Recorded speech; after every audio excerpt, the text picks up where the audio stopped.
Hello everyone, I'm Tim from Tim's PC, and I build custom PCs to suit anyone's needs or budget. Also live stream my builds and repairs for transparency and educational purposes. So if you would like to get an awesome new PC you'd like to see get put together live, send me a message today. Alright, so we're back here again tonight. I'm a little bit more rested today I think than what I was yesterday. By the time I was starting the last PC last night, I was already ready for bed. And to be honest, I'm probably not far out of bed again today. It is. No, that's all good. But, yeah, we're back here tonight and we're going to be building Lewis's PC. So Lewis hit me up for gaming PC and we came up with this rig. So essentially, this is pretty good price performance right here. You can't really get too much better price performance wise here. The RX 6700 XT is pretty awesome graphics card for its price.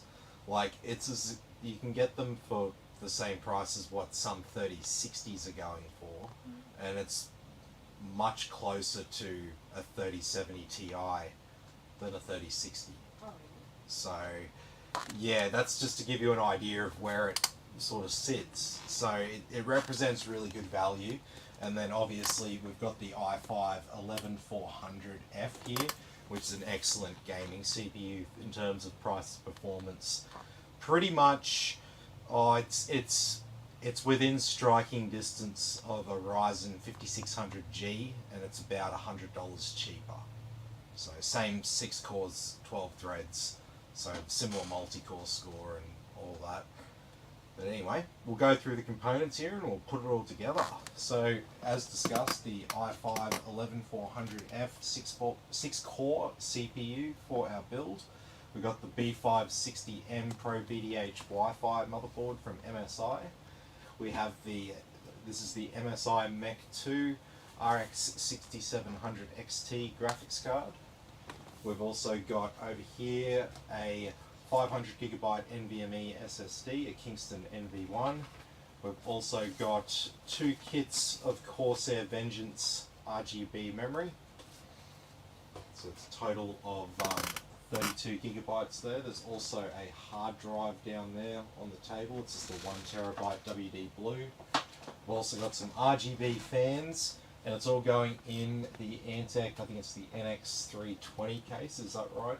Am I getting that correct for the people? NX320, yep, I've got it. I'm terrible with case names. I'm pretty good with like motherboard names. Oh, you're just terrible with names in general. I am. Names are not my strong Person, point. thing, you're really bad. I'm better at things than people, I think. I think I'm better at things than people. I'm better at lyrics than both things and people. So there we go. That's my strong point. I can tell you the lyrics to random songs and shit like that, and I remember them just fine. But as for the guy I spoke to this morning's name, yeah, probably not. I'm just horrible with names. Like, I think there's a percentage of people out there who are pretty much the same. They'll remember the person, they'll remember the conversation. Hell, they'll probably remember the colour shirt that they were wearing, but will they remember their name? Hell no, unless it's written down. Alright, I'm getting a bit distracted there, but that's alright. So, let's get started here on this build. So, I'm going to get the graphics card out of the way like I usually do. And we'll start with this motherboard.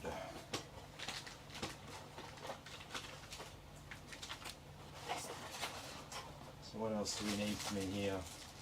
Wi-Fi antennae. Do you get any stickers? Oh, I don't think you get any stickers with this one. This won't have the MSI stickers. You get the MSI badge though. You always get the MSI badge. They're pretty cool. They're pretty cool. We got like fucking 60 of them or some shit. There's a couple couple on the fridge, there's one on my phone.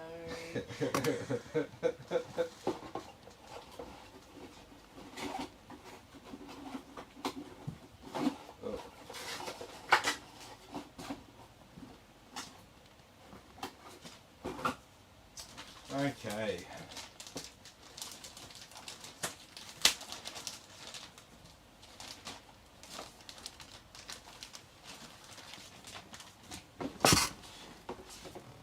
So that's our board. So as you can see, we've got 2 M2 slots, 4 SATA ports, 8 pins of CPU power, all of the majors there. The other things that you probably can't see from there is we've got 12 volt RGB and 2 5 volt RGBs on this board. No, just one 12 and one 5, and 1, 2, 3, 4 fan headers. So just an FYI on how that's all rigged up. It's gonna be just enough. It's gonna be just enough fan headers for our build here tonight. Yep. So we don't have to use any splitters or fan controllers. We do have to consider which fan headers we hook up to and stuff, so we don't have cables all over the place. But that's a small little consideration there. Hey Jared, how you going? We were talking about you and your part of the world just before. Christine's like, there's that guy who lives out at Tom Price. He's a fair way away from everyone else. I don't even remember the context that you brought it up. About, people having to pay. Oh yeah, we're talking about customers potentially paying extra for shipping, and yes, no, that's right. We're talking about how Lewis is like really not too far from Melbourne, but based on his postcode, the shipping is like it's like the cheaper rural zoning. So it's not like as expensive as it can be, but it's more expensive than like the metro pricing. So like while the average person in Melbourne will pay like $50 for their PC delivered, I think Lewis paid like 65. But he's like up a little bit, but he's really not too far from Geelong in terms of the geographics of it. I was actually surprised. I didn't recognise the town, and I looked up where it was in the state, and then I saw the price on the postage, and I was like, it doesn't even seem right to me. But hey, I'm not gonna argue with the quoted price. Yeah. Hey Mick, how you going? Yes, Friday night.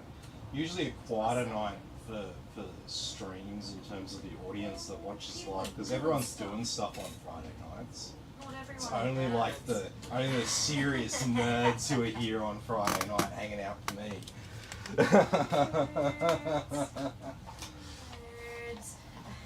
Alrighty. No, I think I'd rather be doing this than clubbing actually. Yeah, this to me as someone in my 30s, to me this is a more interesting night than going out clubbing. Yeah. Hey, even when we're at the age of going out clubbing, we still didn't really go out clubbing. No. All the good times were at people's house parties.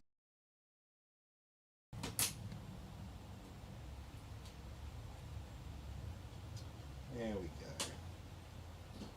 Oh no. So I plugged into a fan header there that's not the CPU fan header. So that's not really a big deal as long as you configure your fans. All these ports, they're not like, it's not like the one that's marked CPU is like something special or anything like that. It's literally just a designation. So when you go into BIOS and it says this is the CPU fan header, that's just so you know that it's the one on the motherboard that says CPU fan header. There's nothing special about it other than where it fits in BIOS. It might be by default that header has slightly different settings to the other ones. But like I said, if you review your fan settings and set it up right, it's going to be fine. So this is one of the Intel stock coolers with the copper plate there in the middle, so it's a bit better at cooling than the old school plain aluminium ones. And so we'll do our memory next, so no need to refer to which slots to use first here because we've got all four, so we can plug these in whatever order we want.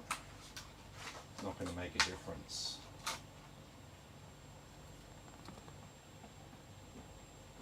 So we got 4 slots on this board, so it's dual channel memory, so 4 slots and 2 channels.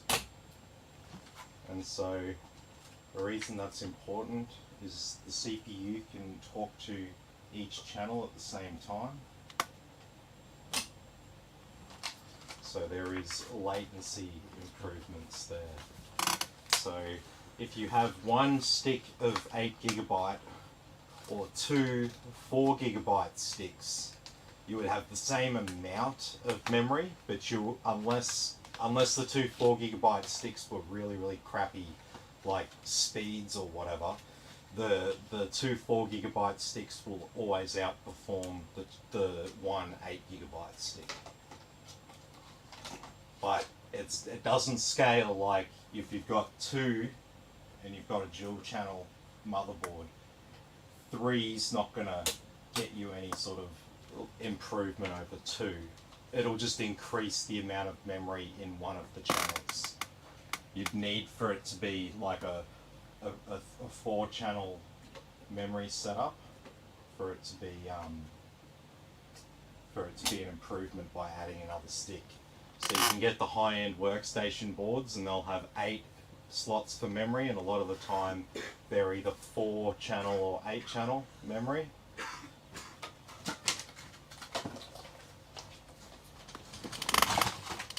Alright, and so lastly we've just got this M2 drive. What's up? Jason's for he's I was happy to pay because you've been so happy with PC. Thanks, Linton. No worries, man.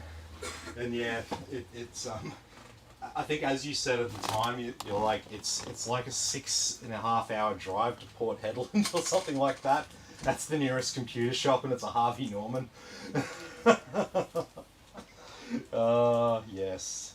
You put it to me like that, and I'm just like, yeah, fair enough. That drive, that's a long drive, and That's like pretty much your whole day. it's fine. It's like I've driven around Australia twice. I've done the road tripping thing, and it's fine driving through like remote areas and stuff like that. When you're a tourist, you know, and it's like, oh, look at this, we haven't been through here. Oh, check this out. Take some photos here. Have lunch over there, and you know, it's all good. When you're out there and you live there, it's like, oh man, 6 hours of holding the wheel, staring in the middle of the road, keeping the thing between the lines. Watching out for the occasional. Yeah. Wow. Yeah, well, make sure you travel at the right time of day to try to minimise the kamikaze animals. But even that won't save you all the time, because, yeah. Look what happened to us, and we weren't even on the highway. We just came up. We're on a dirt road, mind you. We just came up over around a corner / crest, and a big eastern grey decided to jump out and right in front of the car. He bounced off the car, but he broke the bumper. I don't have a bull bar on my car. I live in the city, so like, let's be honest. I really don't need the bull bar. No, Like- it's just plastic bumper. We can replace that. Yeah, plastic bumper on a Mind you, Hilux. the Brew was Just okay. go to ARB and I'll be able to get one. They'll have like 10 of them just sitting there ready to chuck out. But you don't realise how hardy those brews are. He literally like rolled a bit and then got up and started. Just walking away. started hopping away. Yeah, He was yeah, fine. yeah. I was like, oh fuck, he's Did more damage to the car than he did to It him. was just the corner that he was clipped on, Yeah. so it didn't hurt him that much. If it was more head on, he would have gone under the car and he would have felt that. Yeah. Alrighty, so we've got our board all prepped there. We'll leave that top M2 slot free in case Lewis wants to add another drive, because that bottom one will be obstructed by the graphics card. Be a bit awkward to get to. Yeah. Jared says he broke his knee in September and he's done 4 trips to Perth back in the last 5 months, about 1,800. Oh, each way. to Perth from there. Oh, shit, that's a long and arduous drive, and there is not much to look at, to be honest. I literally popped my kneecap yesterday and it was fine till now, and I just started thinking about it. It was like, oh. Yeah, that sucks. I kind of understand. It's a long, yeah, that's a long drive, and there's not a great deal to look at. No, it's just red dirt. Wheat fields, red dirt, then wheat fields down Then you there. come into like this little oasis where there's like banana trees everywhere. Where's that? It's like on the coast. It's like Oh, halfway down what? the coast Oh, or what? something. Well, like driving along. What's the there's name? Red dirt for ages, and then you come into this town and it's like banana trees everywhere. I was Yeah, like, what do you call that? It's on the point there. Jared, I don't know. Geraldine. It's like Geraldine or something. I don't know. Anyway, it's a town there, and yeah, they obviously get enough rainfall that a lot of people have like tropical-esque gardens.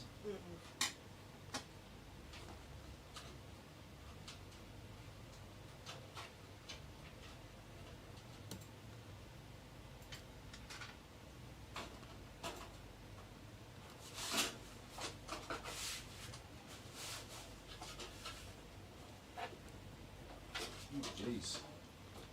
Doesn't want to come out, does it?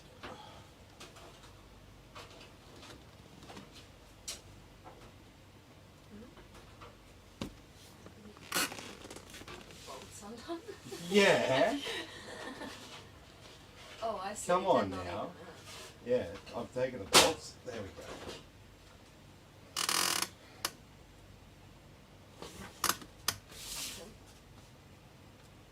Yeah. Peter says he's watching from Geraldton. He says, hey guys. Hey, how you going?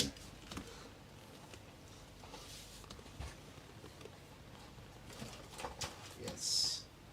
Yeah, I thought I had the name right. I was like, that's.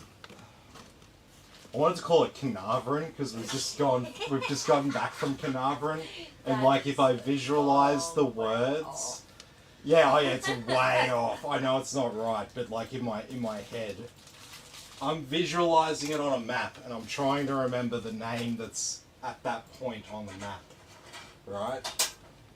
And we just got back from another place called Carnarvon. Yeah, GC, both end in N, roughly the same length. That's what my brain was telling me, and luckily I got a filter.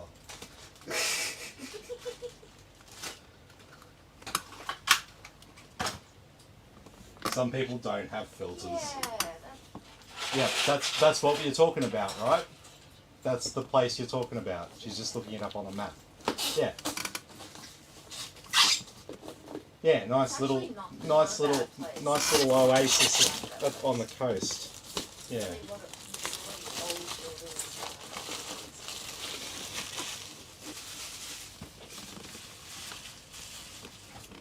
Did we stop there, or we just stopped there for fuel? Just fuel, probably. I don't think we even got the fuel there, to be honest. Well, where else would we have stopped for fuel? We were in the van. Yeah, true. Maybe we did. I don't really remember. I used to get fuel all the time, pretty much whenever you needed to go to the toilet. I'd just get some more fuel just in case. Would normally do that by the time you got back from the toilet.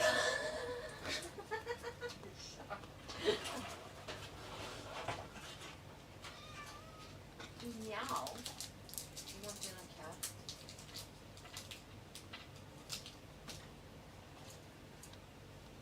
Cat thinks there's a big problem. Yeah, he's not being fair.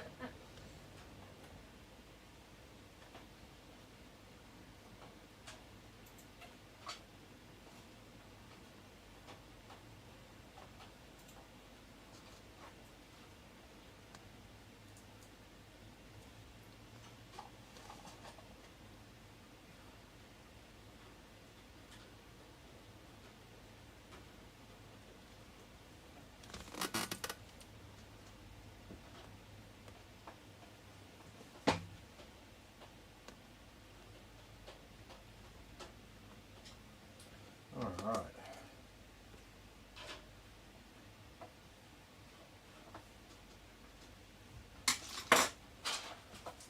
Sweet. So we've got a 650 watt 80 plus power supply here with a 3-year warranty.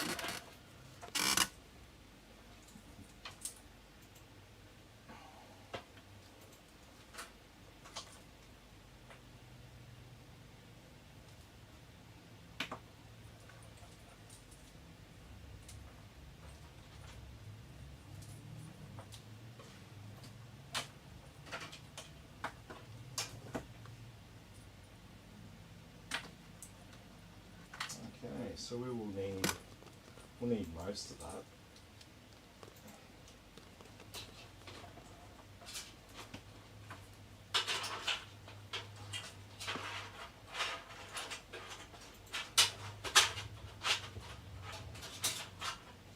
Such a small amount of cables, I don't even have to tie them up. It's got a cool new feature in there. Oh yeah, they did do some updates recently. I haven't investigated it. Desktop, you can have it set as the same RGB as in your computer. Yeah, I've seen stuff like that. See? Yeah.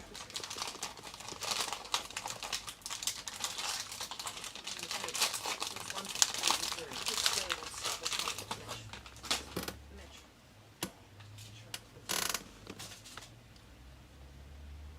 Interesting courses both past and future. Descriptions of things.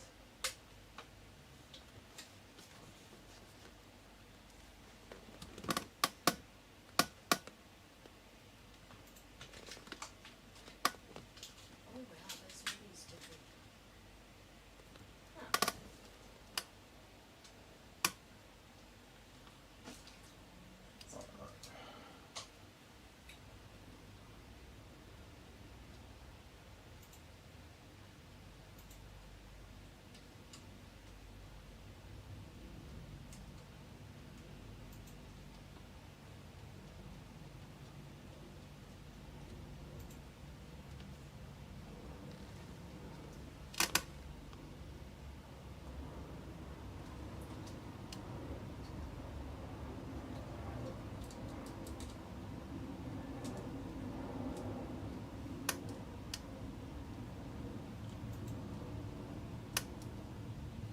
Really?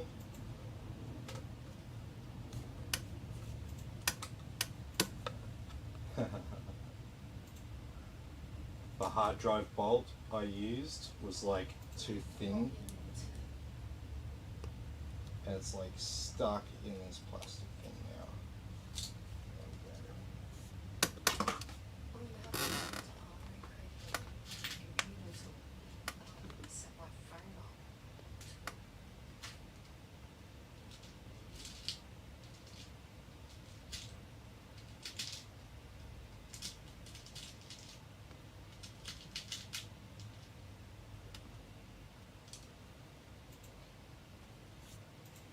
Jesus, I don't have any bolts long enough for that.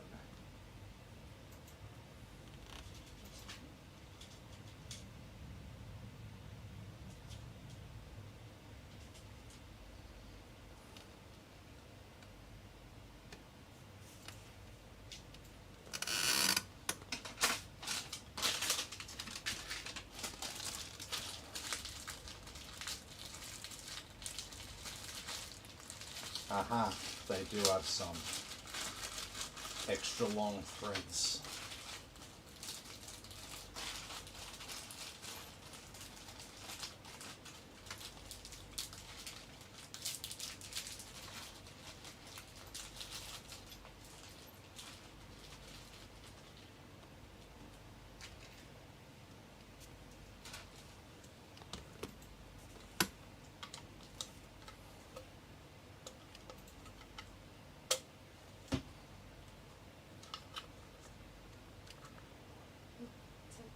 Yeah. And Jason says he's saving up to try and get PC soon, thinking to see this build. Yeah, no, this will be a really good one. Like, How much is this one approximately? um, it's like around the £2,000 mark. This is like I said, this is a good price performance build here.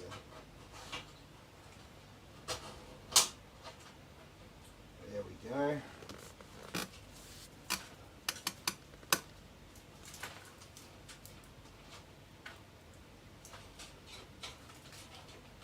And one thing I noticed, I don't like when these cables are fed through here.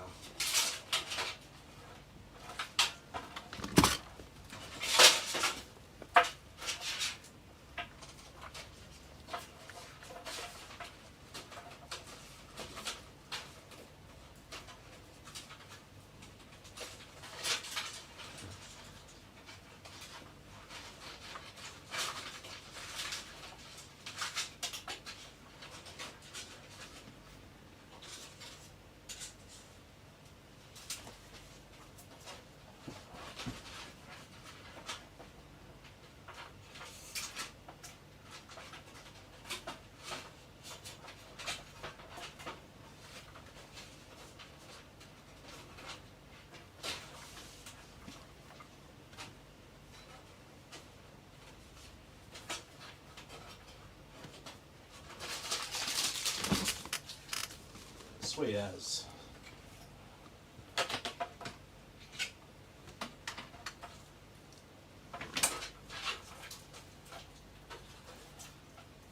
Alright, everything's all looking relatively neat out back there, so let's get some extra fans in this case.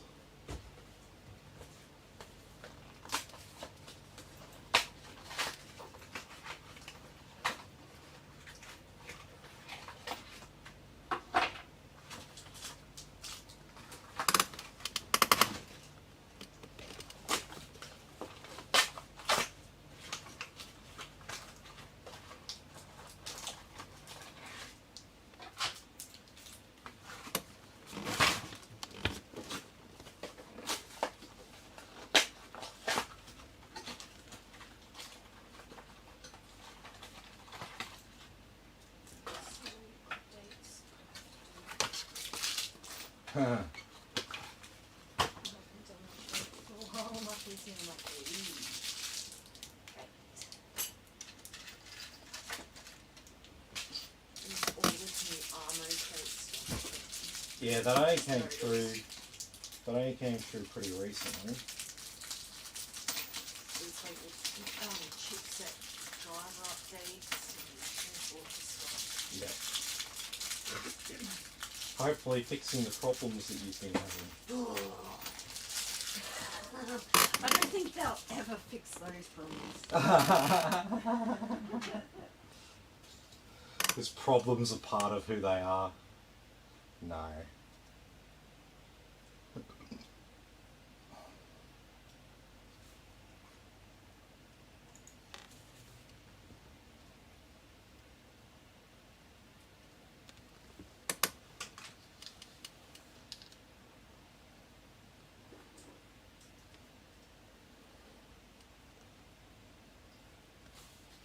Alrighty.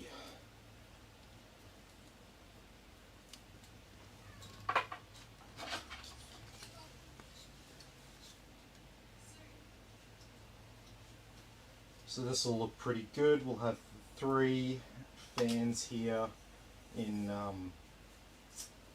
as exhaust fans. They'll have 3 blowing cool air in the front and 3 pushing heat out the back and top of the case.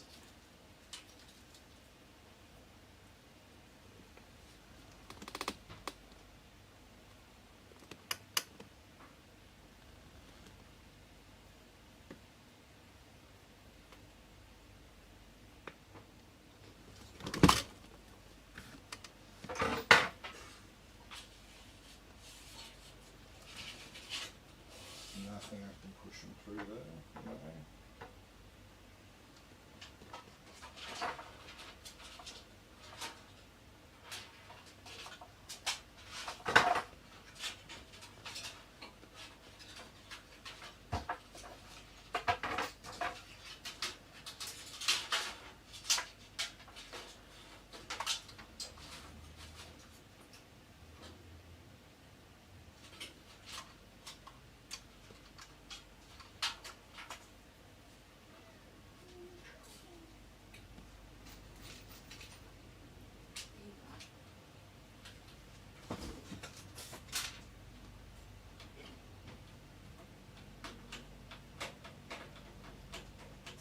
Yeah. Jason wants to know, what do you think the cheapest build would be purely from Apex Legends and decent frames? Oh, well, dude, how long's a piece of string? What do you consider as decent frames? Because, like, everyone will have a slightly different opinion on stuff like that. So, I mean, realistically, have a look at. I'm going to give you some specs. I'm going to give you some specs now while I'm live. I want you to type into Google the specs that I'm saying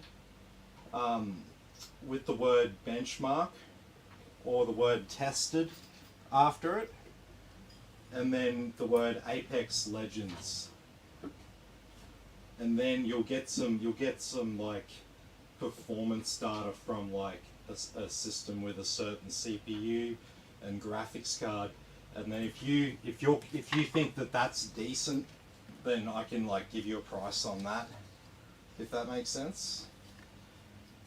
Because like, yeah, everyone has a slightly different opinion on stuff like that. I always show people the gaming benchmarks for every time I start like trying to tell people like, you know, how many frames per second that they're gonna get. I just feel uneasy because part of me goes, yeah, well, you're kind of like just pulling those figures, you know, kind of out of your ass, because it's just like what you've seen at a certain level or whatever. You know, it's not how it runs. You know, if you run it. So, and obviously any of the graphics settings that you change is going to greatly affect your ultimate frames per second, etc. So, you know, if you're looking at what'll run, you know, and that's decent to you, you just want to run it on ultra and stuff, you need much more than like a 1650. I'd probably just go RX 6600 XT. Don't worry about 6500, but 66 and 67, yeah, they're both good. I mean, as long as you get a modern CPU, you're fine. Even if you went with the 12th gen i3, that's completely wrong gaming CPU for what it is. Yeah. Looking up Ryzen 5600G plus RX 6600 Apex Legends benchmark. Google that and see what comes up, and tell me what you think of the performance. I think if you look up that card and that CPU, so Ryzen 5600G plus RX 6600, I think you'll find that's pretty decent. So just let me know, because I don't mind. It doesn't bother me. It doesn't bother me like. Is my rate will pretty much stay the same unless it becomes more labor intensive for me to put the PC together. So I don't mind. I don't mind which way you go. Here, I just want you to get the right information and make the right choice.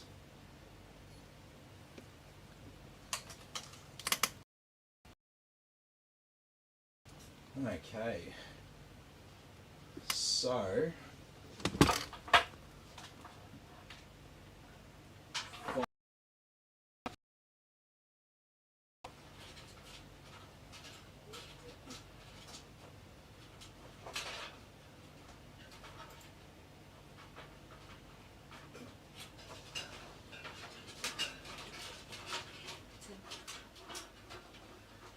yeah.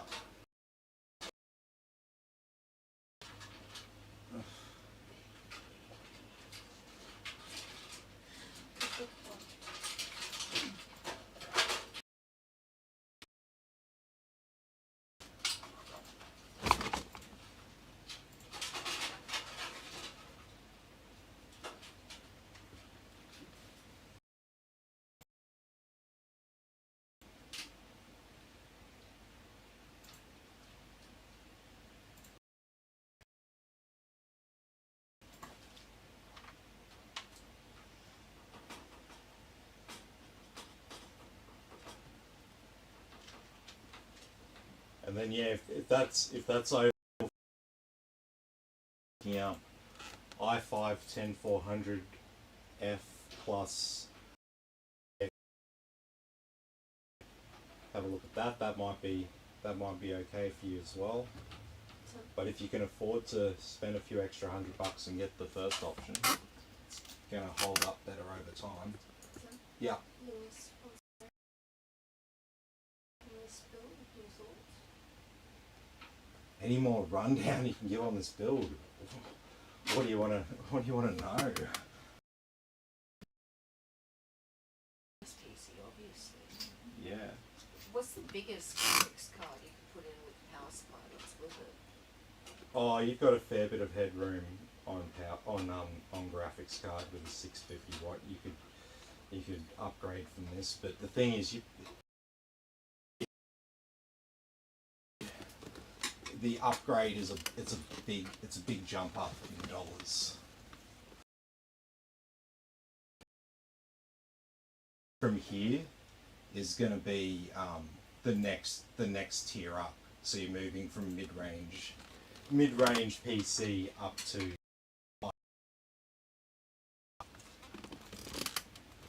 and they make you pay for that. So we'd be talking like, you know, builds with the RTX 3080 and above, and they're from about $2,000 for the graphics card.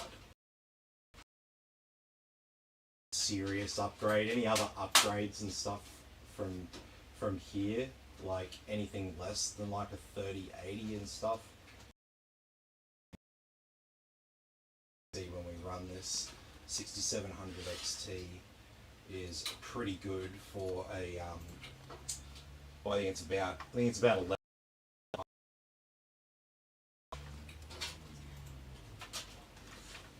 It represents pretty good value for money.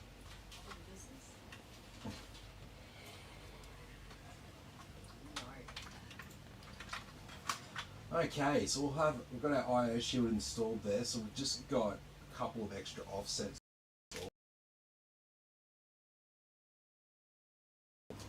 Offsets that are in here because my tray is getting low. Check out this glass.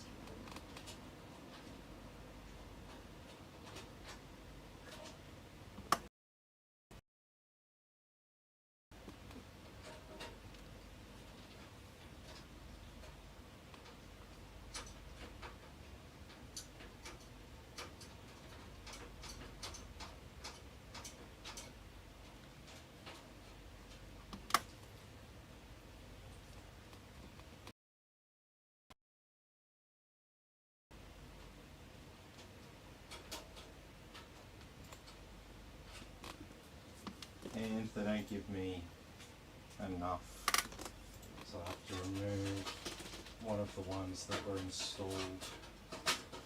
Yeah, pretty much pointless.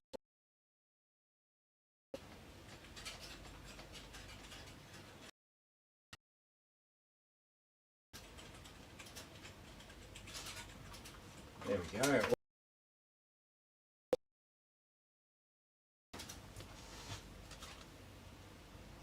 Put dust filter on before I stand on it and crease it.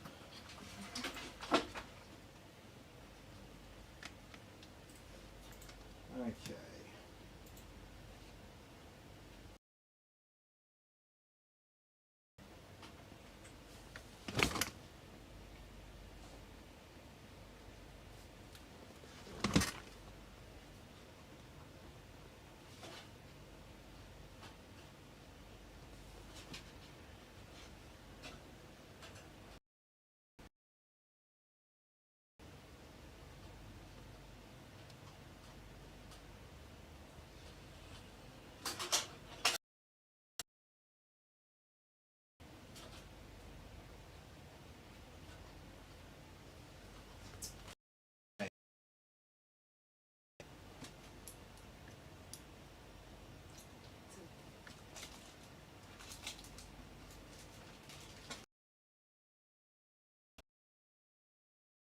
just want to show you.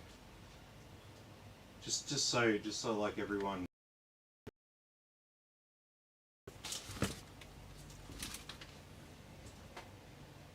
It's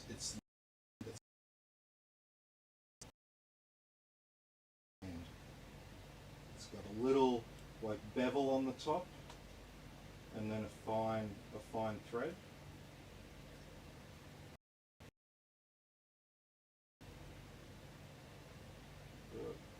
Throw the way I want you to. So that one, that is normally the correct bolt. Normally, because the offsets that you screw these into, they'll either be compatible with a fine thread or with this case and these offsets, it's the fine thread ones, which is the small ones with a little bit.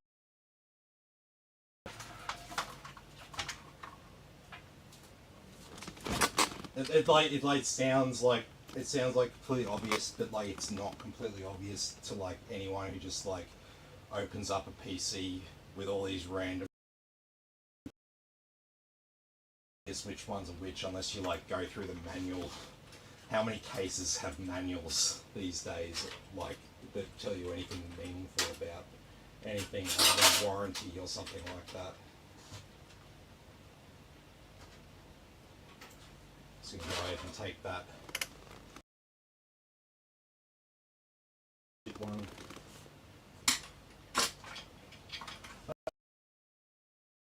There, and we've got a heap of cables out the back here now.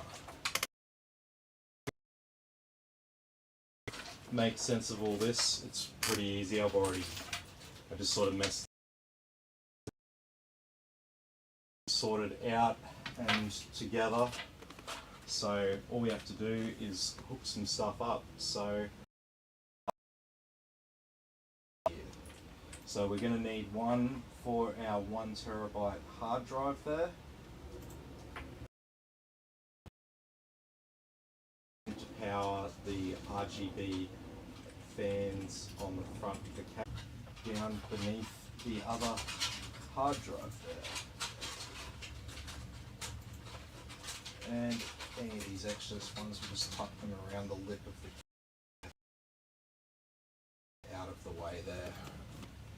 And we got a little bit of extra cable there, we can just stash some of that around the other side.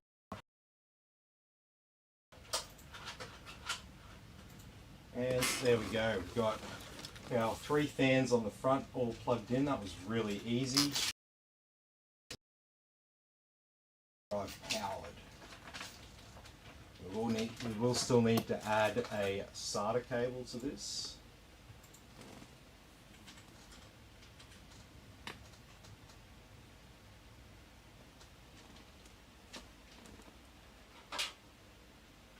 I might go ahead and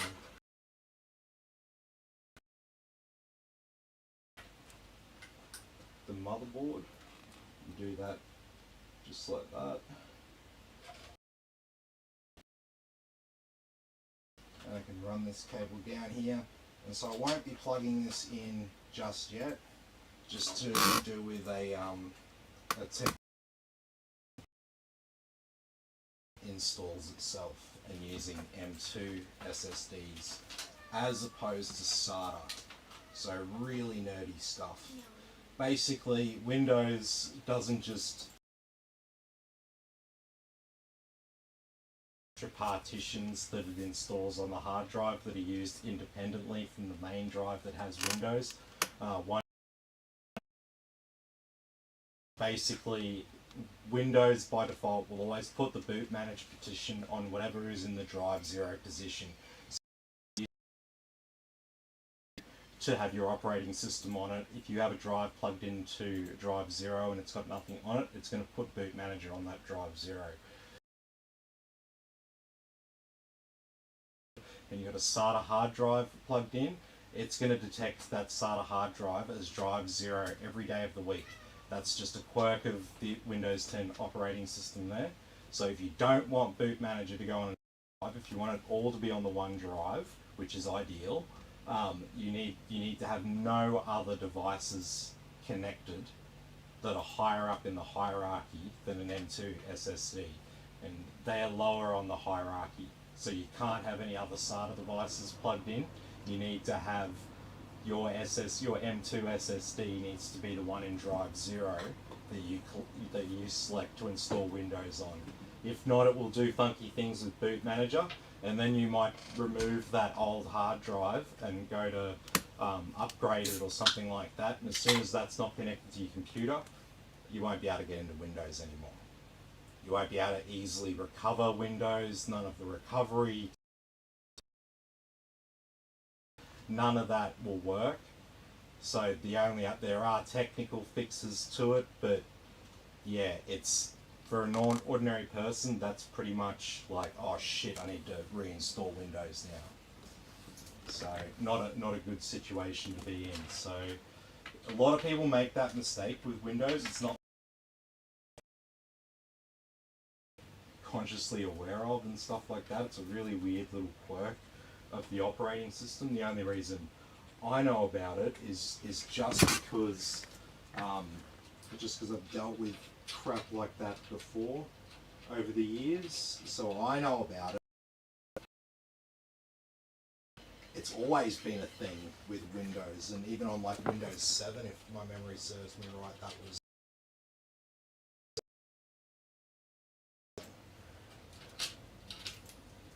so it was nothing new, and so I'm expecting to see it, but you know, not everybody is. Anything that's come up in the screen limits.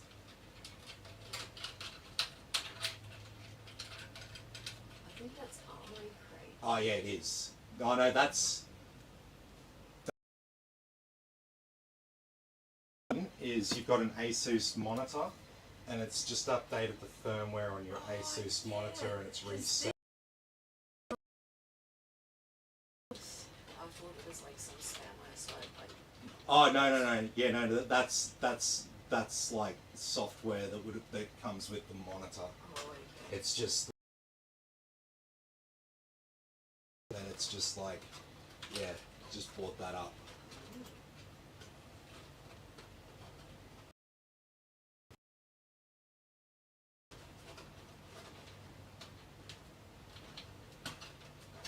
It's optional though. I didn't have it installed on your computer in the first. But I already have that. I don't need that. I already got an app for that. Thanks though.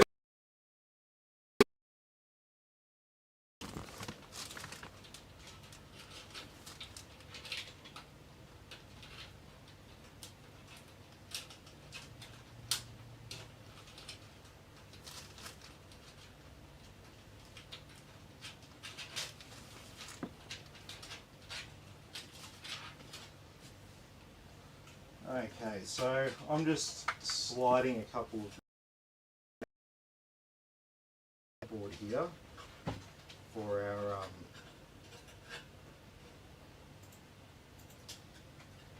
front panel audio and USB.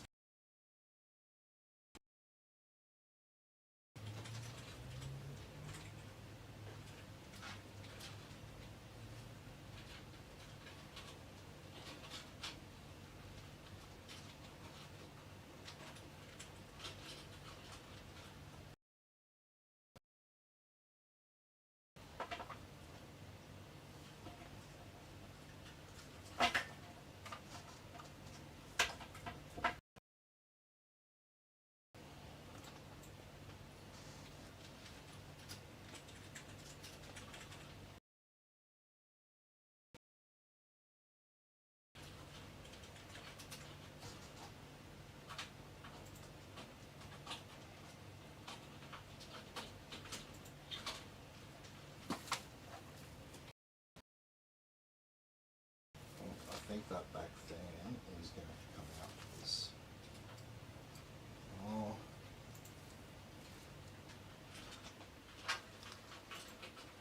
Can I do something crazy?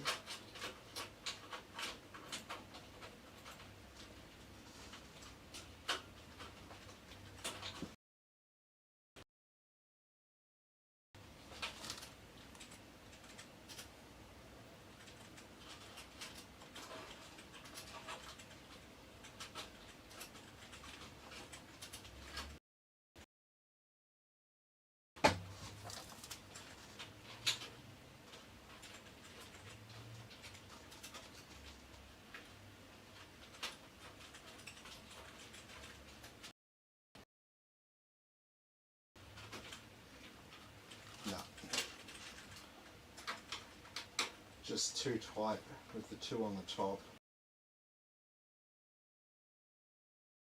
Just dropping it down, I don't think that will do either.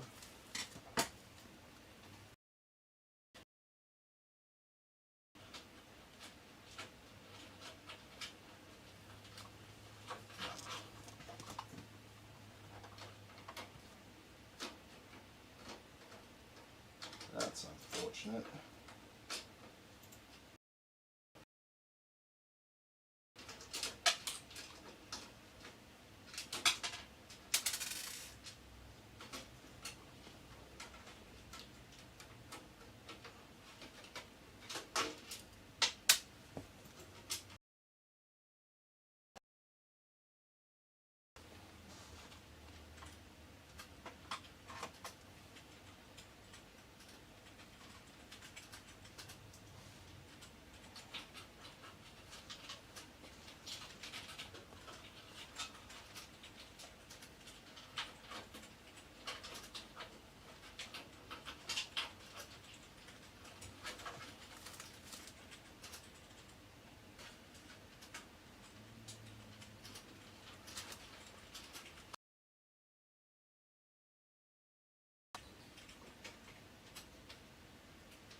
There we go.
Okay.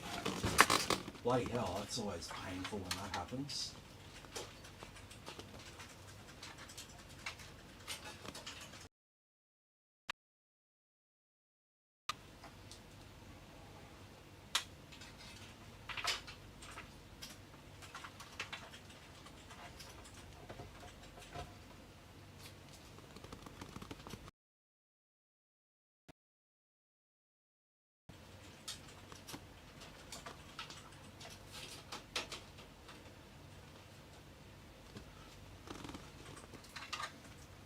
Okay.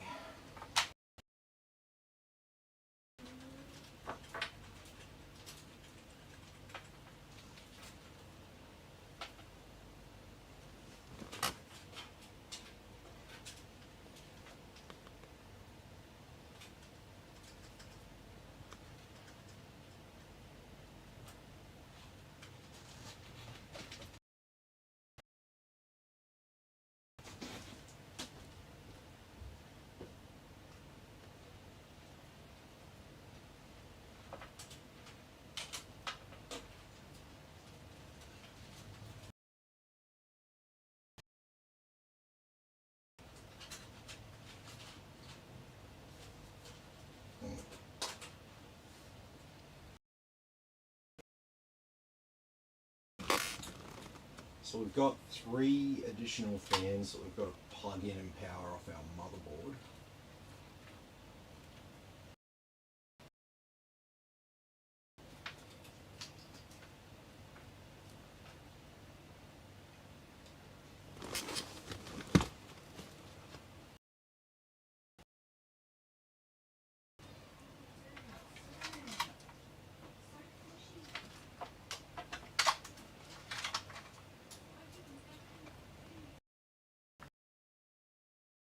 Headers all around this side of the board.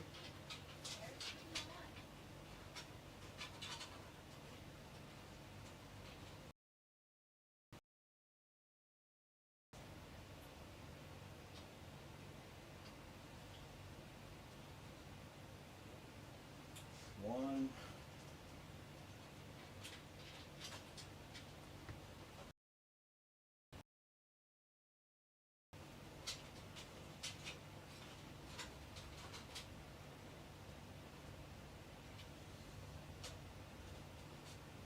Two.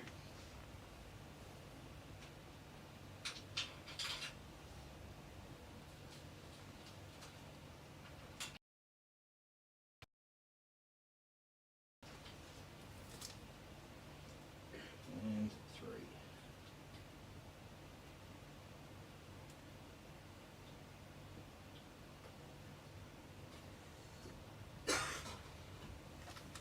Sweet as. Now we've got some RGB to hook up. So we've got daisy chainable fans here. So that means there's a male and a female plug. So when we plug in,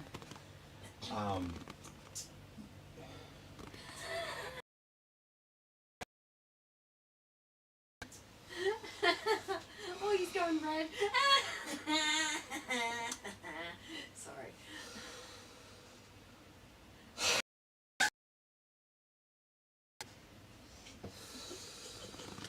Seems like you did that at the right time, didn't you? you just had to say that right then, didn't you? I've been waiting for a time to say that because every time.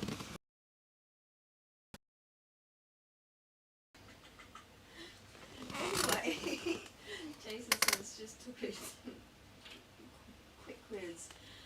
That squiz rather looks like the 56. Could be a good combo. Yeah, I'm thinking so, man. Because like, you don't need to really spend too much more than that for Apex Legends, because it's not as demanding as some other games, so you can get away quite fine.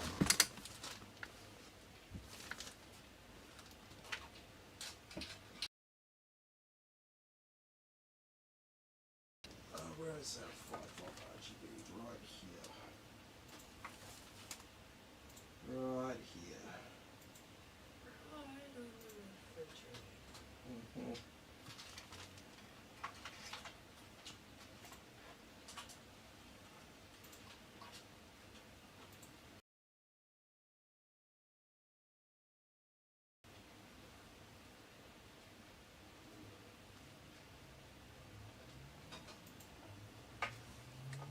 Alright, so all those excess RGB cables there.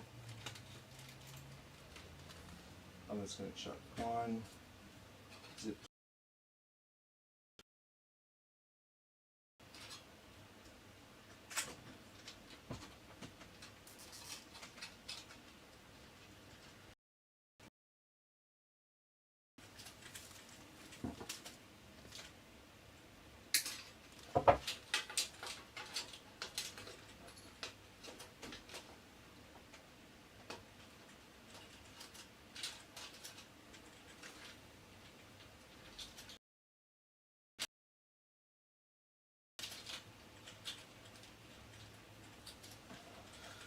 Alrighty. So we just got our tied up cables there.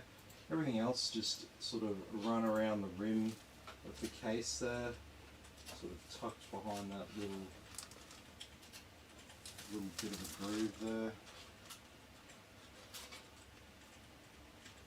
And now we just got front panel connections.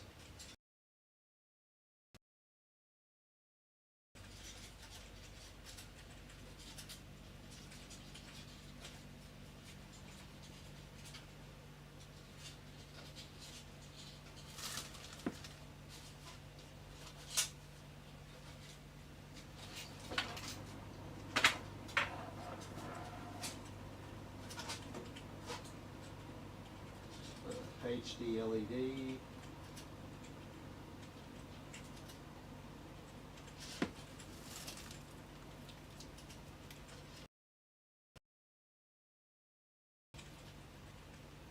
Oh, hang on. I'm like, that doesn't look right.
Sweet as. Alrighty, so where's our USB 3?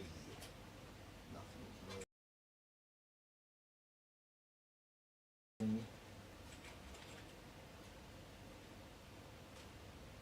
Just like that, nah. I don't think it'll be.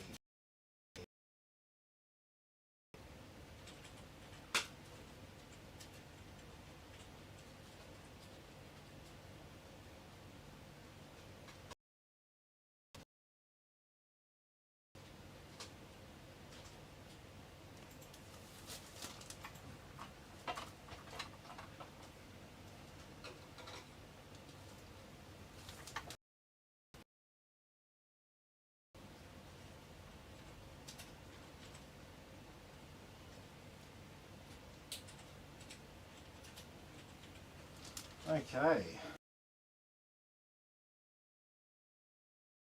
Set for our graphics card. I'll go ahead and put some more bolts in. We've got no more cables that we want to route behind the motherboard or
sweet. Yep, that is all of them. Okay, so we just got graphics card power out the back here. So let's do it.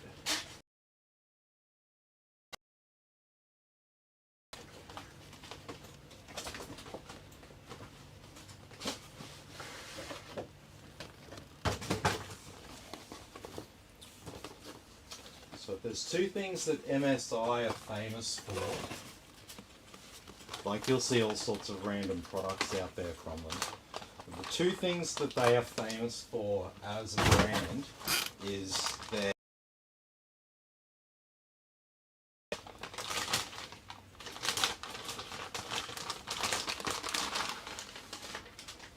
so if someone asked me to summarize what the average person is probably going to know them for, it's going to be graphics cards and motherboards. Two things that they do really well, and they've always done pretty well on both those fronts. Board and a graphics card here that is MSI. So the motherboard's not like the motherboard's like we haven't wasted on getting any more of a motherboard than what we need. So it's just it's good. It's a board. It's not like the cheapest board that you can get because it's still got really good features and stuff. But it's like it's pretty much the cheapest board I'd recommend. I wouldn't want to be using. Ideally, I don't like installing boards that don't have Wi-Fi on them. I will occasionally when there's like no other choice. But yeah, most of the time I really prefer to get a board with Wi-Fi as a minimum, and also two M2 slots as a minimum as well. Okay, switch away are our connectors. Okay, sort of neater looking coming in from the top.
I need a couple of cable ties here for these graphics card power cables.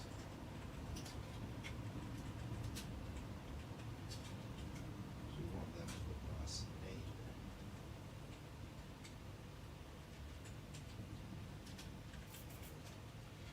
See, the flat black cables, you can make them look really neat if you want.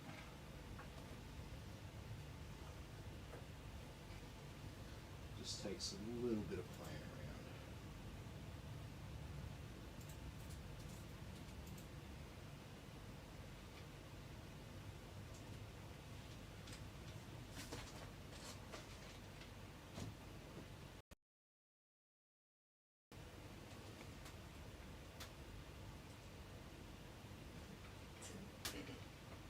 Yeah. Peter says he's hanging out for that first one.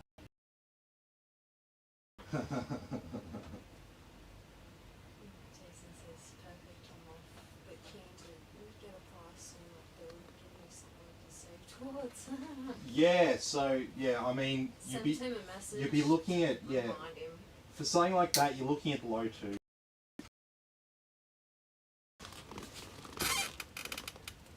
That'll get you the Ryzen 5600G, which is more than enough for CPU.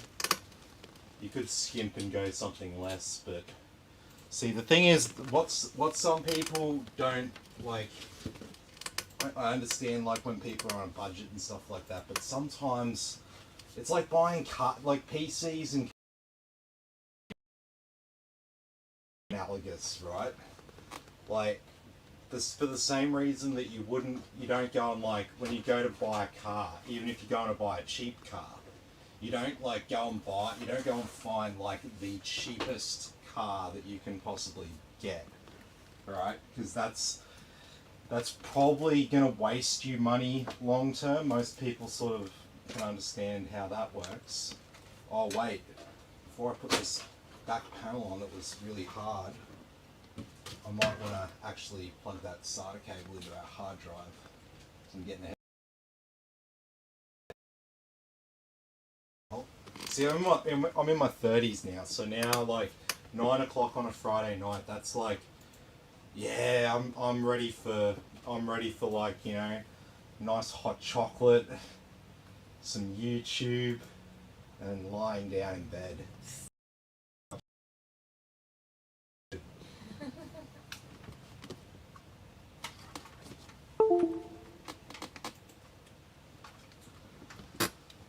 Alright.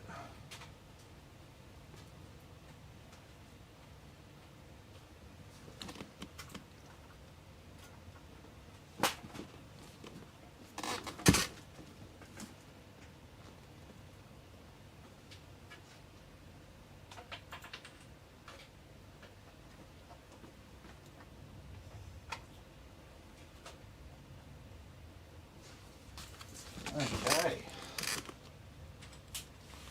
Well, I think we're ready to give this a whirl.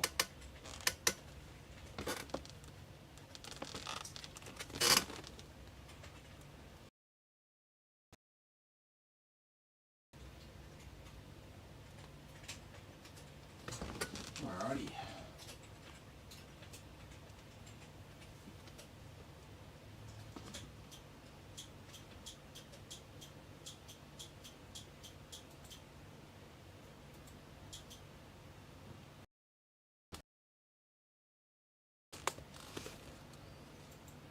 We need to share the screen.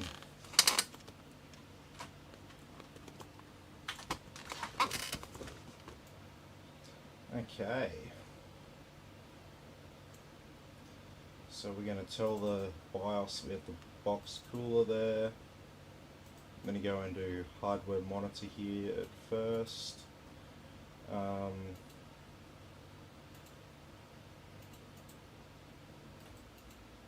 So system 2 based on CPU socket.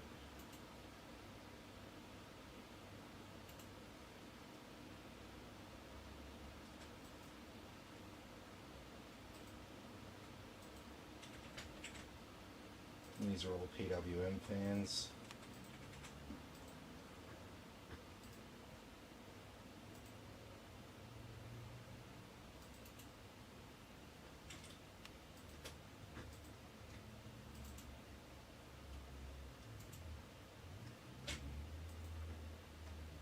Sweet.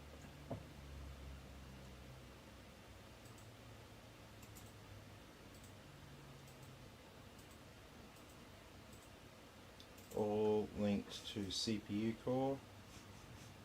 Very good.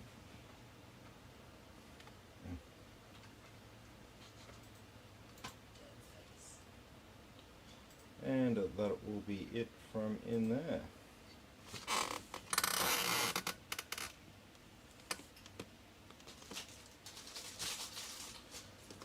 So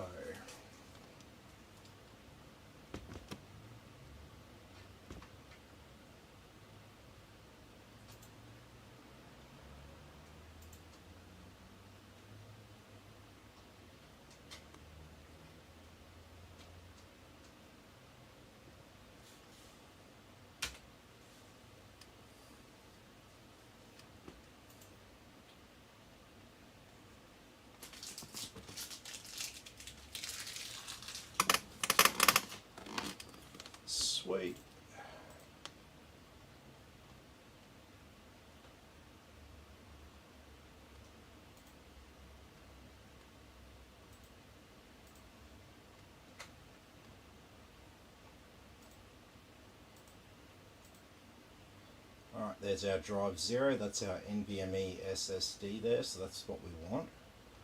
So as soon as I click next here, it's locked in what it's going to do. And so now, and only now, can I hook up a hard drive.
Okay, so we are not in the United States. We use their keyboard layout though.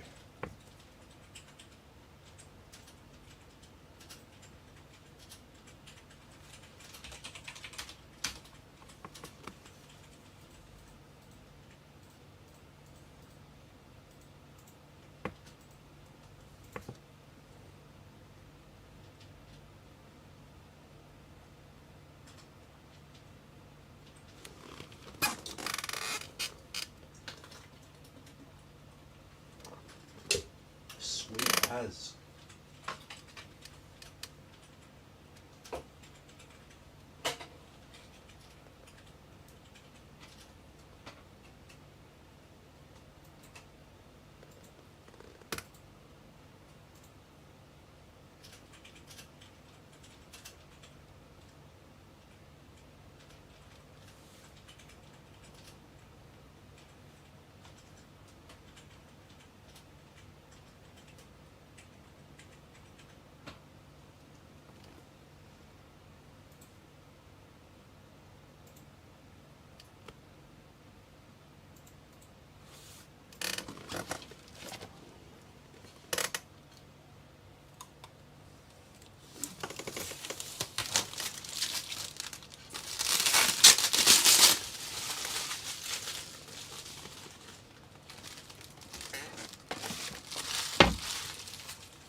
Okay.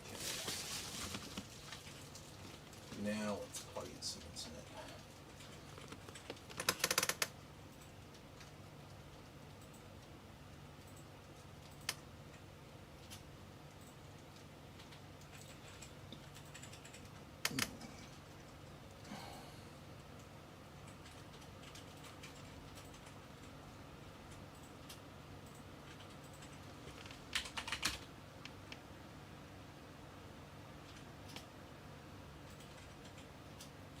So we'll just get some stuff from here quickly.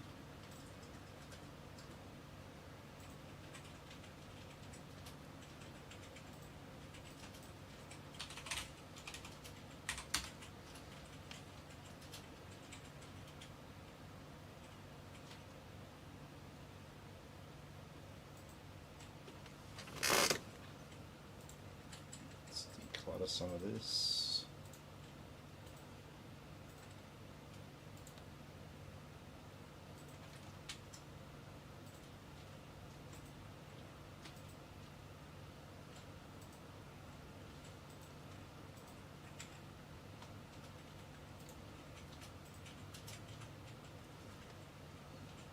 Alrighty, let's get everything there. Oh no, I forgot to turn off the HD. Do you know how to do that, babe?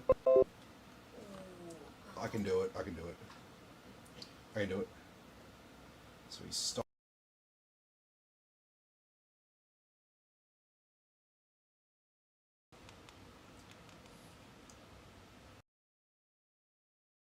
To do that for the Radeon cards. It's just my streaming software doesn't like sharing the content because of this thing called HDCP.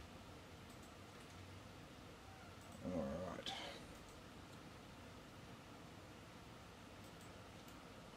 So that should be all pretty much good to go. Let's get some other software installed on here. So we'll do this so it doesn't make a mess of the place.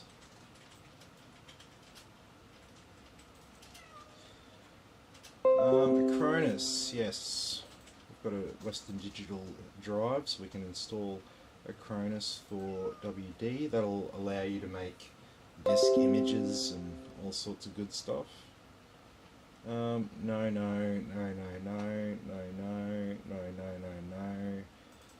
It's a gaming PC, so we'll install our gaming apps.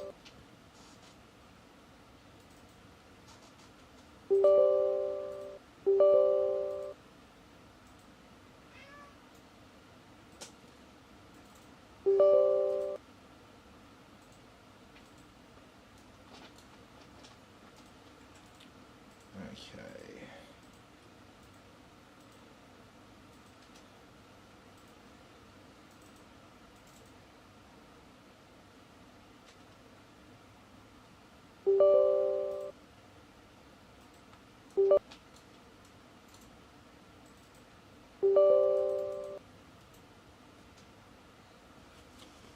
Sweet, that's sorted.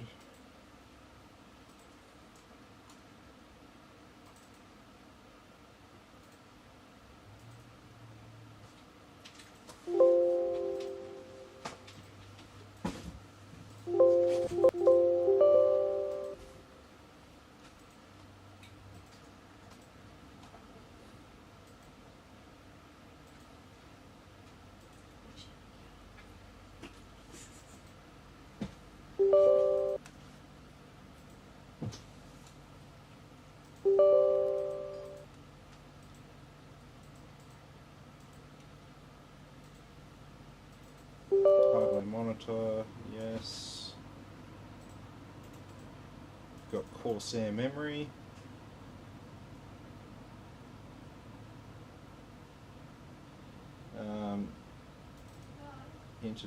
Intel driver support assistant. Make your life a bit easier.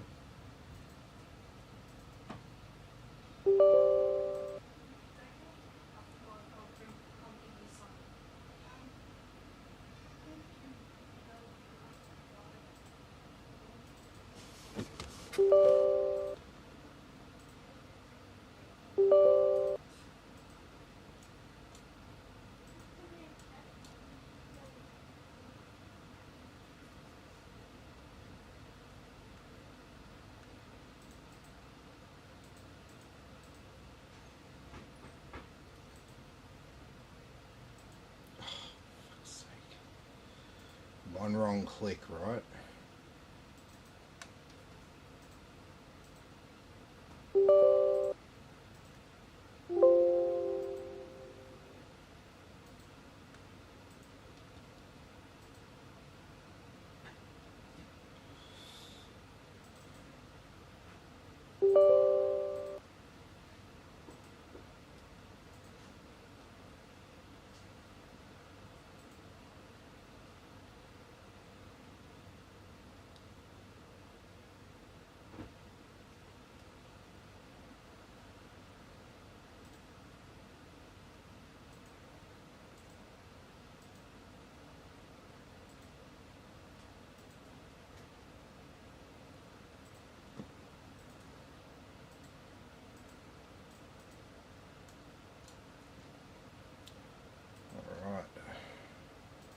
office.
Yeah. When it says she's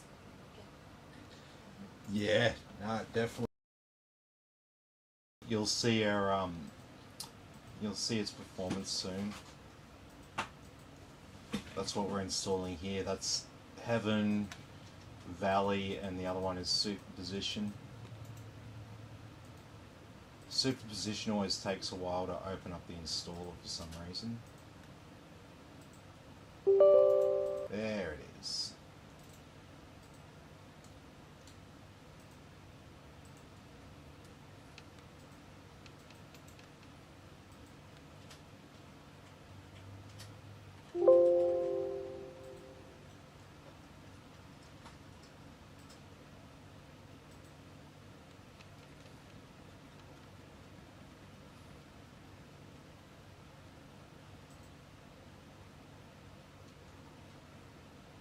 Alrighty. No.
Alrighty, let's set up MSI Afterburner here. Make sure our fans are tuned accordingly.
Okay, so now we've just got our OneDrive visible there, but we did connect our hard drive,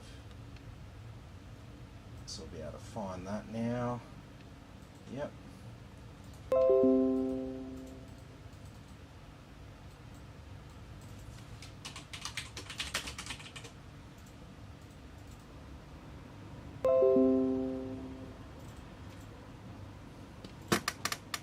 Sweet.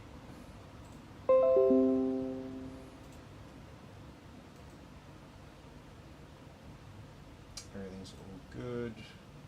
Good.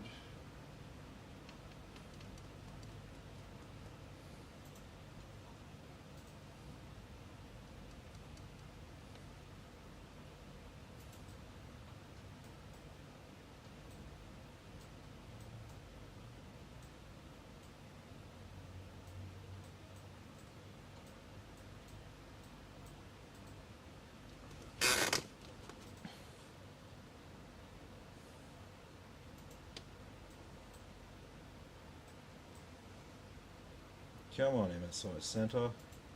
You're holding me up now.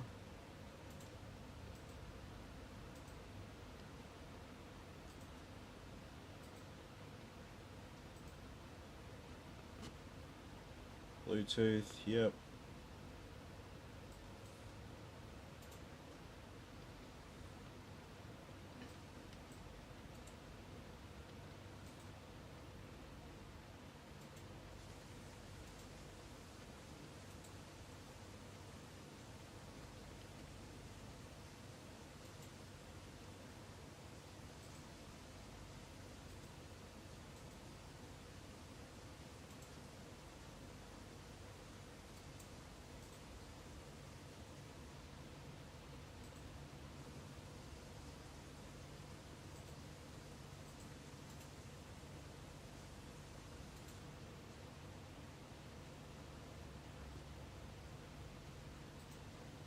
Alright, let's set the date and time.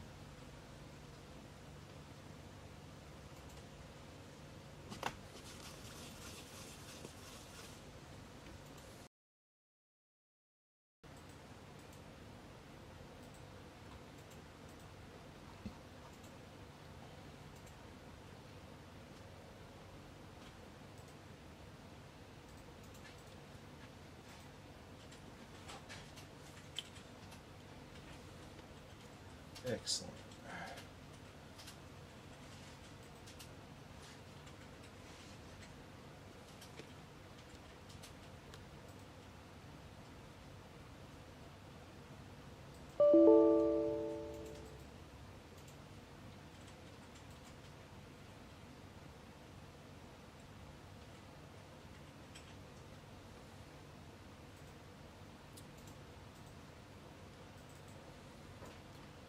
Sweet, everything's all good to go. Yeah.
Okay.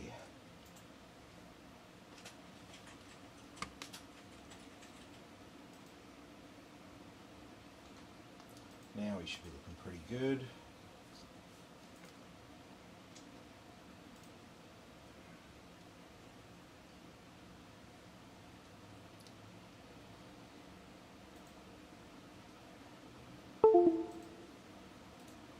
Oh, there's one thing I forgot to do. Turn off all this annoying shit that starts up automatically.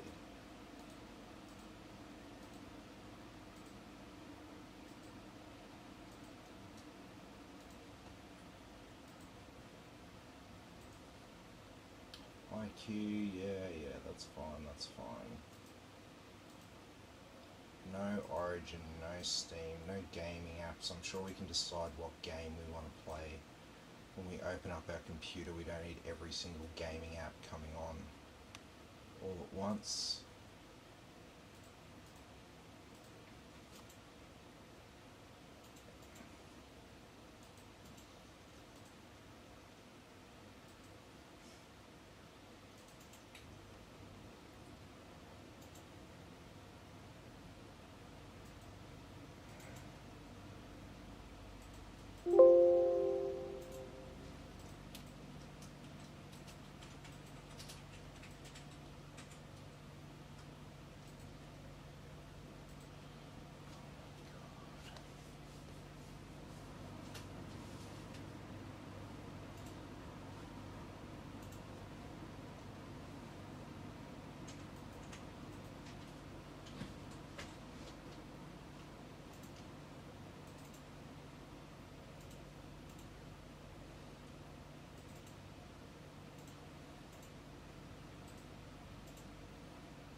Okay.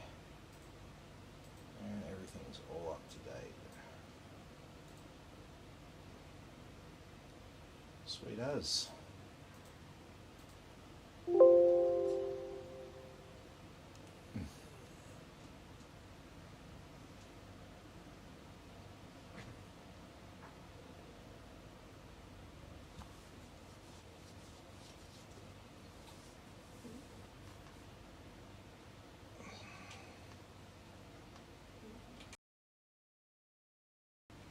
I'm sorry, Somerset Regional Art Gallery are looking for a new learning engagement officer.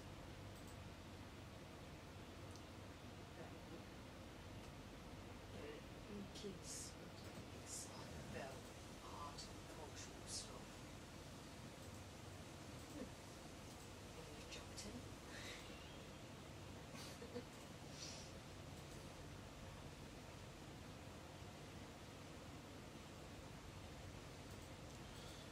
Where are we?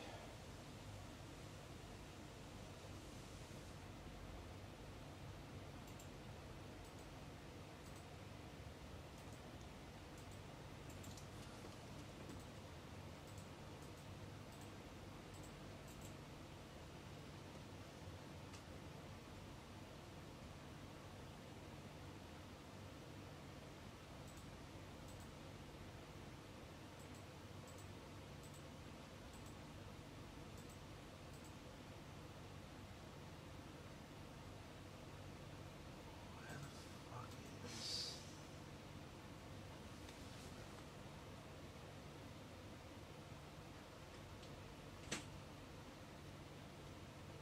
BIOS version are we running here? Oh, Oh no. I think that's a bit out of date, isn't it?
I didn't see any TPM option in there. Oh no. What? Oh, Catherine, her baby. First words, Dad, Dad. She's like, how is Dad, Dad easier to say than Mummy? I'm slightly jealous. I spend my days keeping you safe, comfortable, happy, fed, and Dad. But all you want to say and repeat is Dad, Dad. It's an easy. M words are quite hard for children. I had problems with M words when I was little, so. Are you looking for an BIOS update? Yeah.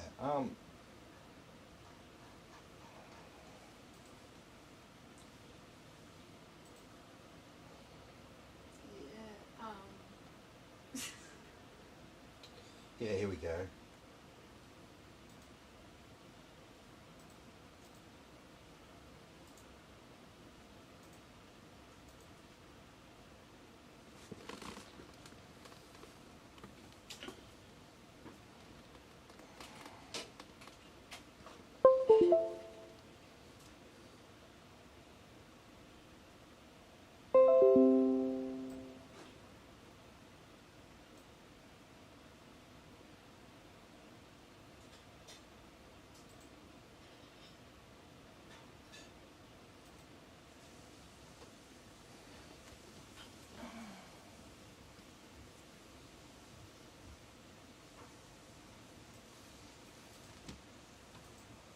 Alright.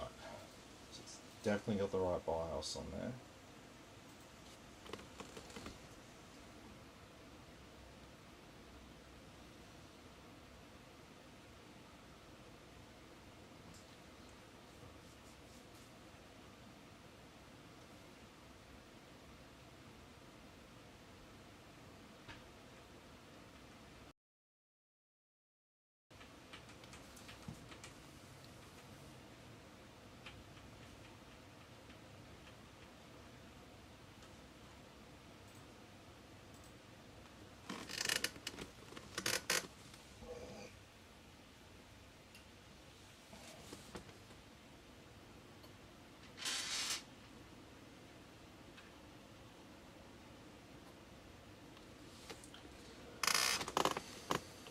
Okay, so we'll just flash a new BIOS on here. I thought these boards were all up to date, but obviously not this one. Right, we'll fix that.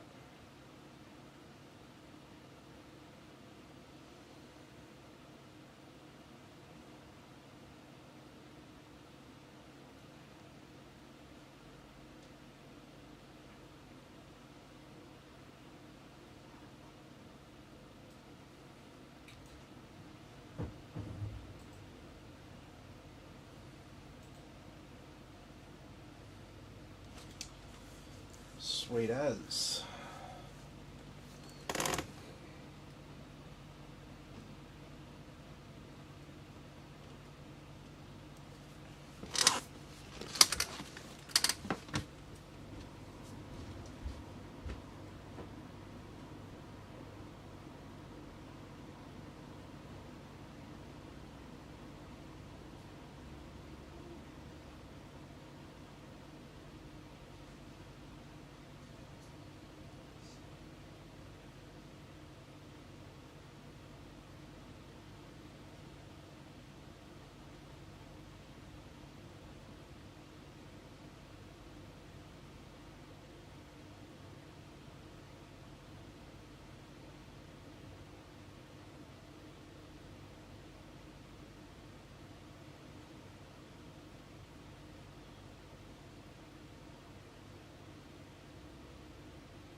There we go. That was what that BIOS update was all about. So now you can upgrade to Windows 11 when and if you want to.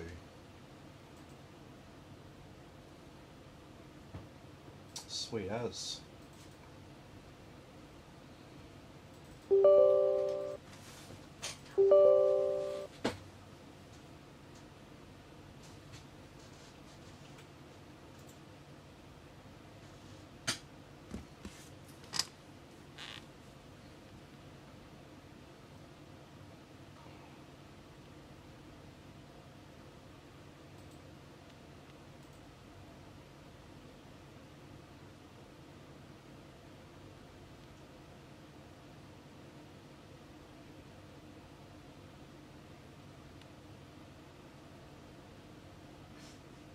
Sweet.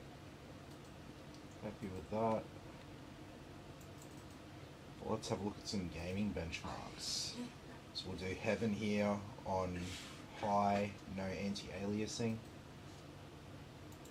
And so this number here below RAM is the frames per second.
Okay.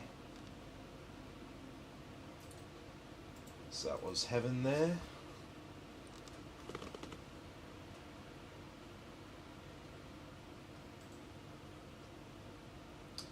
So next one we do is Valley, and we run that one on Ultra, Max Anti-Aliasing. It's a more demanding bench. Like even if we ran it on the same settings as Heaven.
Alrighty.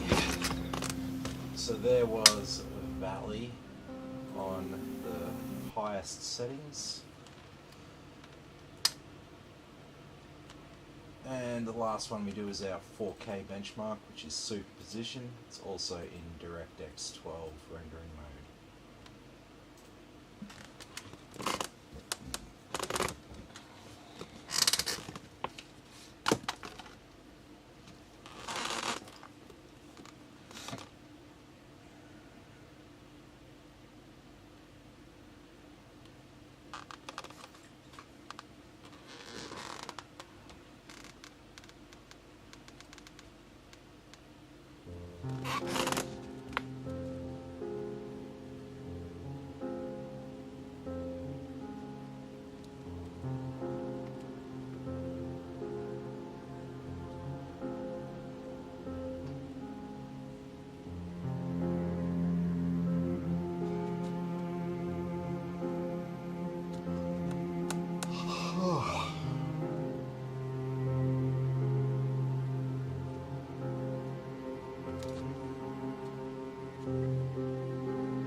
No, I shouldn't make fun too much of that because, like,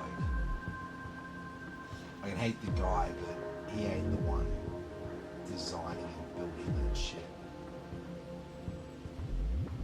You know what I mean? You reckon something's been more than Yeah. Well, taking humans to the moon and Mars is one thing. Keeping them there without succumbing to radiation is another.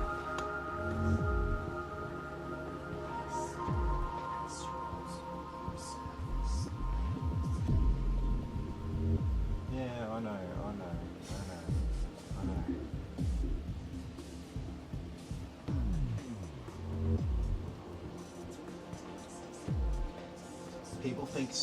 People think of space as like empty, when it's like radiation. it's radiation coming from everywhere.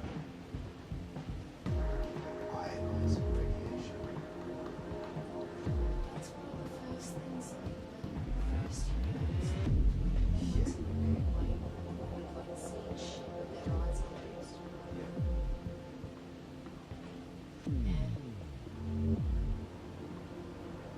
There's a reason why we haven't haven't sent people back to the moon.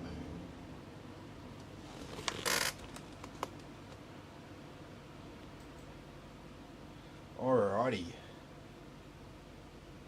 Well, that's all looking pretty good.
Okay, that's all sorted there.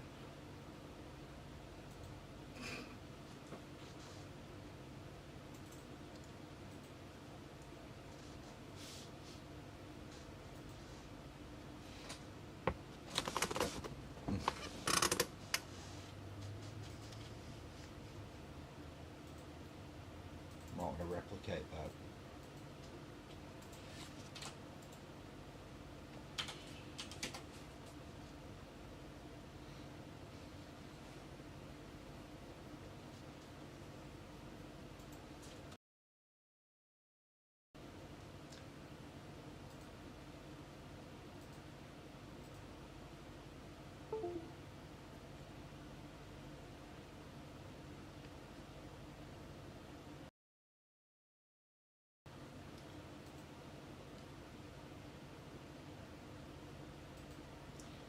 Okay.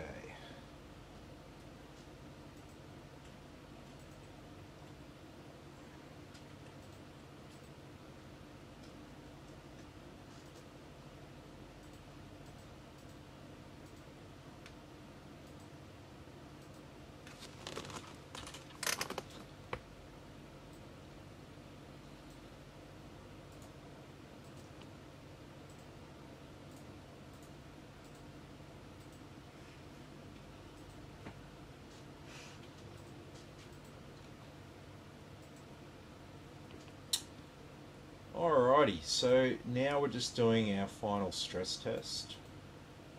Oh, I didn't put the XMP on. I'll do that before I ship it off.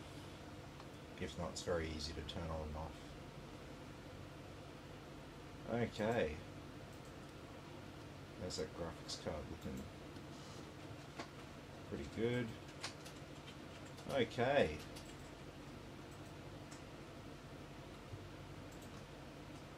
So what we're doing here with the stress test is we're basically doing the same thing to it as running a game while we're trying to render a video in the background. So doing both things at the same time. So this is going to generate a lot of heat inside the case there. And so if it behaves itself here in hardware monitor while I'm doing it, then I'm confident to hand it over to you to do anything you want to do with it, because you're never gonna put it in a situation where it's pumping out as much heat as what I'm doing right now, unless you're pushing it, like unless you're doing something like literally trying to game while you're rendering a video in the background, which I know, just don't do that. Never do that. You're gonna have a bad time. But this is what we call a synthetic load. And so over here with our CPU, we've got these 12 boxes here at 100%. Over here we've got 12 blue boxes drawing this image, and that's exactly what we're seeing there. All 6 cores and 12 threads are working hard calculating this image. It's basically doing a shitload of mathematics to fill in the pictures. Sorry, to fill in the pixels, I should say. So it's putting the CPU to work on a very demanding workload and the type of operation that puts a lot of heat out. And that's the idea of it. We do that while we're also stressing out the graphics card while it's trying to run a 3D game. So graphics card, 100% 3D rendering, and CPU, 100% utilization. You can see the little drop there on all the cores and threads. That's when it had completed the image and it restarted. So yeah, this is what we do. We let it run here from now for 90 minutes, just to make sure everything's all right. And usually if something goes wrong, then hopefully it goes wrong now when I've got it, because it's really easy for me to do a return on something if it's a warranty claim, but it becomes a bit more painful if it's down, like it's sent off to you and you're interstate. It's no issue because everything's under warranty, so all you have to do, basically how it works, if you're interstate and you don't want to like play around with the parts yourself, just go get a replacement part and get it swapped for you locally anywhere, and just send it back, and I'll process it and I'll refund you the cost of the part. That's usually the easiest way logistically to handle it. You can send me back the computer and I can do it all that way as well if you prefer that, but usually it's easier and stuff if you're interstate.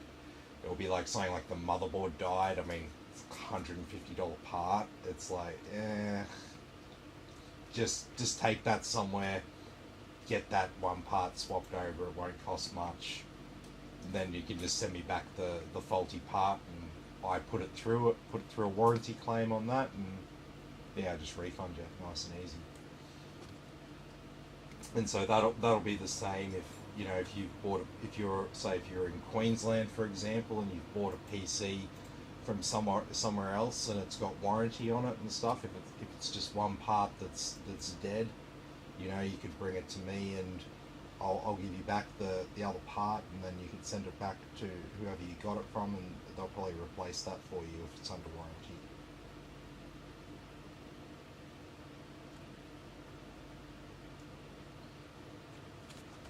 Now we're looking 70s in the CPU and 60s, just under 70 on our graphics card. So that's good. So Furmark gives us this nice little line graph here, so you can chart the trend. And so as we can see here, it's sort of heated up, turned on the simulation. It started getting hotter and hotter and hotter and hotter and hotter until it's hit a point around, say around here, where it's now starting to plateau.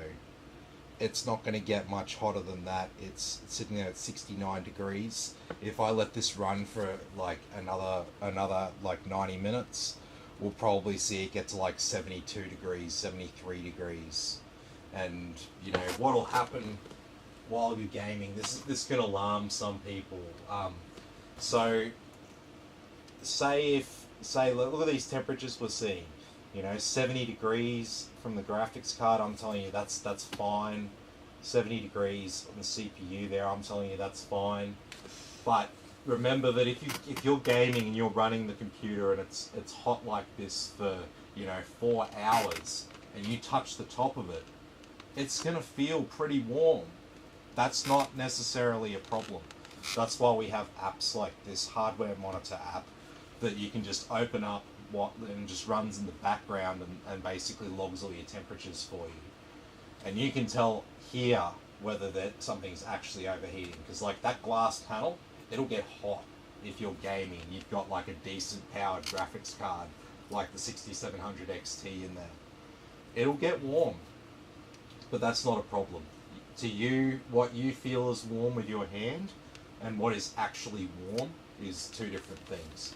Because essentially, it's already really warm, you know, where those components are. After you use the system for several hours, the heat just has time to absorb into the chassis. And once the heat's actually absorbed into the chassis, it's actually get at a point of thermal equilibrium with the ambient temperature outside. The case has fully absorbed all the heat and is kind of like, there's kind of like no more, it's not really going to get any hotter at that point until you raise the temperature of the room and the surrounding air. That's the only other way you can add more heat to the system, because once it's heated up and the heat from the graphics card and the CPU and everything else has transferred into the case, there's going to be a limit to sort of how hot those parts are going to get, how much heat they're going to put out. And you'll get to a point when the case is all heated up where the only thing that's going to sort of start making it hotter is the ambient temperature outside starting to add more to it. So yeah, just a fun fact there, because I get maybe one or so person a week, you know, like either they're a customer of mine who just missed me when I mentioned this, or they're just like a random off the street who's like bought a computer and they're just worried about it because like they touched it and it was hot. And it's normally like, yeah. So I normally just tell them to download Hardware Monitor, open it up, play your games normally, don't think about it, just run your games, run them for a few hours, wait for the case to get hot like what you said was hot, and just show me what it's saying in Hardware Monitor, because I'll tell you whether those components are actually hot. Because the engineers, they know they're going to get warm. Like it's designed to get warm. It's like, you know, a car engine. Car engines get hot. Like, that's normal operating conditions of a car, is for the engine to get hot. And just because it's hot to touch for you as a human, that doesn't necessarily mean that it's hot for that technology. So you've got to understand the technology that you're dealing with. So for our graphics card here, our sort of what's considered like a red line is 100 degrees. So we're sitting well below that. What, 25% or so below the red line on the CPU. So that's a lot of headroom there. And for our graphics card, how are we looking? So 68 degrees on the GPU, 69, I just saw it go up to 69. So that is still 14 degrees under temp for the graphics card. So as you can see, we're not really in the we're not really at the point where it's we're nowhere near critical. So, and that hotspot there on the graphics card, that hotspot one, that can go up to 100 degrees as well, just like the CPU. So once again, plenty of headroom there. So you'll be able to run. Seeing temperatures like this is not concerning. This is what good looks like when we're doing a stress test. You'll probably find that you'll never see the CPU get up to 80 degrees if you're just running it for games and like normal desktop office style use. You'll never see it get up to 80 degrees.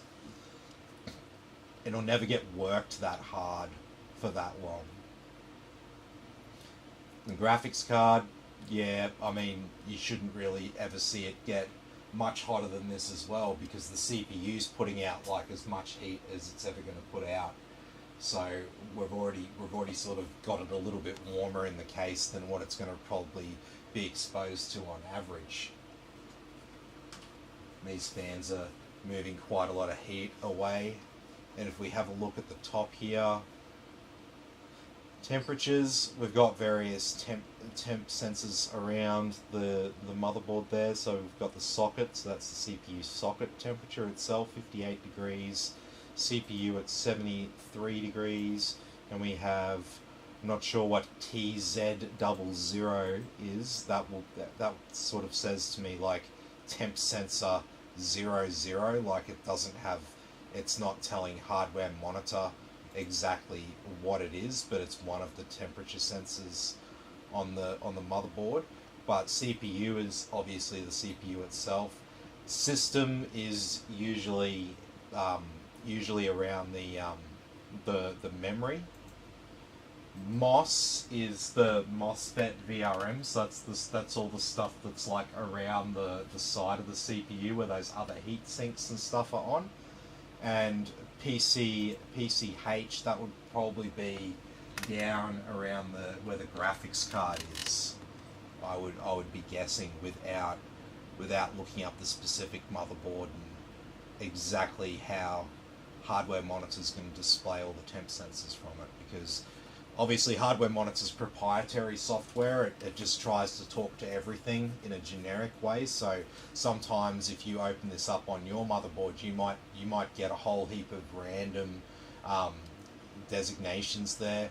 You might even get some that like are displaying like an anomalous temperature. Like you might see a random thing on there on your motherboard that's just constantly staying at like 130 degrees or something like that.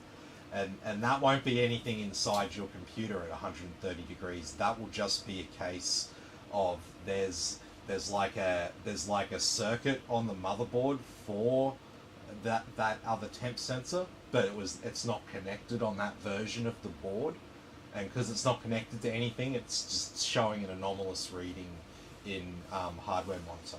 There'll be a couple of my videos on various motherboards where I've pointed that out.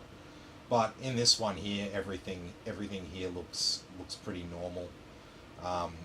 Not sure. I just don't really have any insight as to what that TZ00 is, and it's starting to look a little bit anomalous as a reading. So I'm not sure if that's even connected to anything on this motherboard, or there may be a couple of temp sensor pins or something like that, and that's what it's linked to.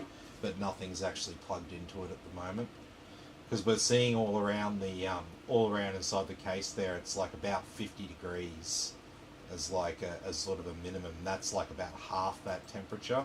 So that's telling me that based on all these other readings, I'm not gonna throw these values out that seem to be running as expected, because I see this one here. This is the anomaly, so we throw out the anomaly when we've got multiple other sensors that are confirming like similar conditions. So anyway, I think that's going to be pretty much it, because I'm getting pretty tired, and I'm going to very quickly run out of things to talk about if I keep staring at a stress test, because this is not something I don't sit here while this is going on for like 90 minutes and just watch what's going on. I go off and do my own thing. I go get some, usually at the end of the night, I'll go get some dinner or something like that. And I just check in on it periodically. And I'll just be like, I'll come back after half an hour and I'll have a look in here and I'll be like, oh yeah, how are we running? Yep, as expected, sweet, no worries. Or, oh, it's looking a little bit warm. Maybe we'll make some adjustments somewhere to make sure that it doesn't quite run that hot. Or maybe it's just borderline and not going to be a problem for this customer. I don't know. That's sort of how it works. Alright, so if Christine stops going on Facebook for a bit, you might be able to... I'm sorry. Let me No. I was listening to you. Yeah. Nah, definitely gonna finish it up here for the night. So I don't think I've got one for tomorrow night, but I'll probably have one on Sunday night. So once again, I've got a heap of fucking quotes to get back to people with and stuff like that. So that'll probably be my day tomorrow. So alrighty, so thanks everyone for watching tonight. I hope you enjoyed the stream, and I'll catch you all in the next video.